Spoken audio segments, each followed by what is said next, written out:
India TV 9 news Maharashtra. CCTC साठी पात्र कर्मचाऱ्यांची प्रलंबित पोस्टिंग, खाजगी सायडिंग्जमध्ये असुरक्षित एसटीआर तपासणी, विभागातील सर्व सुरक्षा आणि गैरसुरक्षित पदांच्या रिक्त जागा भरणे, 10% ते 40% कोट्याद्वारे पी-मॅनच्या रिक्त जागा भरणे, पर्यवेक्षीय संवर्गाची पुनर्रचना, रनिंग स्टाफच्या अडचणी, मुख्यतः कामाचे तास, मुख्यालयांना वारंवार बायपास करणे, सर्व प्रकारच्या रनिंग रूम सेवांचा वाईट दर्जा, ज्यामुळे रेल्वे वाहतुकीच्या सुरक्षिततेवर थेट परिणाम होत आहे, अशा विविध समस्यांबद्दल 2025 मध्ये जीएम विशेष तपासणीनंतर मेल एक्सप्रेस ट्रेन मॅनेजरची लिंक बंद करण्यात आली होती, परंतु संघाच्या वारंवार विनंतीनंतरही ती अद्याप लागू केलेली नाही। CCMS ॲप आहे ज्यामध्ये सर्व कोचिंग रनिंग स्टाफसाठी लिंक तयार केली जाते। हे ॲप रेल्वे बोर्डाने सादर केले आहे, परंतु सोलापूर विभागात ते लागू केले जात नाही।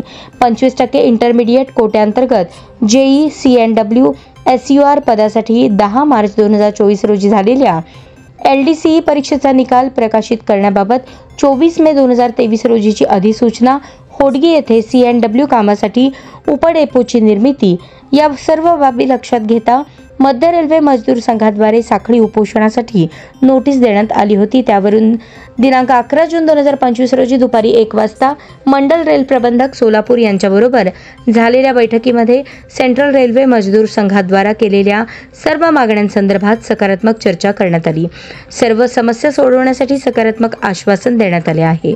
आश्वासन मिळाल्यानंतर सेंट्रल रेल्वे मजदूर संघाकडून जे साखळी उपोषण चालू होते ते थांबवण्यात आले आहे।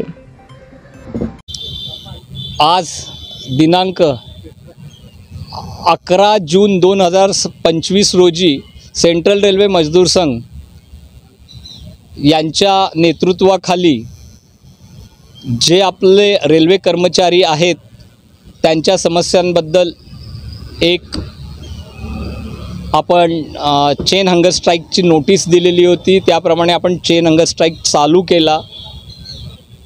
प्रशासनाने आपल्या मागण्यांबद्दल बातचीत करण्यासाठी बोलवलं होतं आणि आपण आज DRM साहेबांनी स्वतः पर्सनली इंटरेस्ट घेऊन ह्या मागण्यांवरती आपलं 1.5 तास जवळजवळ ह्या गोष्टींवर चर्चा केली आणि त्यांनी सकारात्मक दृष्टीने जी महत्त्वाची आमची मागणी होती की CCTCसाठी जो सगळ्यात आधी पॅनल झाला होता ALP गार्ड यांच्या आधी, त्या लोकांना तुम्ही लवकरात लवकर रिलीव करावं आणि ते पॅनल ऑपरेटिव्ह करावं।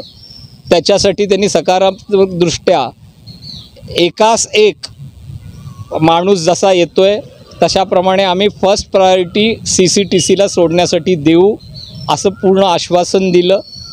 त्याबरोबरच दुसऱ्या ज्या काही मागण्या होत्या, ट्रेन मॅनेजर्सची लिंक, ट्रेन मॅनेजरचं प्रमोशन, रनिंग स्टाफच्या त्यांच्यावर होणारा अन्याय, त्यांना वर्किंग आवर्सबद्दल आमच्या बऱ्याच कंप्लेंट्स होत्या, त्याच्याबद्दल परत सकारात्मक चर्चा झाली आणि त्यांनी ते पॉझिटिव्ह घेऊन लवकरात लवकर मार्ग काढण्यासाठी प्रयत्न करण्याचं हे आश्वासन दिलेलं आहे। परवाच DRM साहेबांनी CRMSच्या या मागणीला मागणी मान्य करत 220 ALP लोकांना ट्रेनिंगला पाठवलं। हे सर्व श्रुत आहेच आहे। आज त्यांनी आपल्या बाकीच्या ज्या मागण्या होत्या त्या राहिलेल्या होत्या, त्याच्याबद्दल पण त्यांनी पॉझिटिव्ह स्टँड घेऊन प्रत्येक गोष्टीला आपल्याला सपोर्ट केलेला आहे आणि त्यांनी आजचं ते उपोषण मागं घेण्यासाठी विनंती केली होती। त्यांच्या विनंतीला मान देऊन आजचं आम्ही हे उपोषण इथं थांबवत आहोत।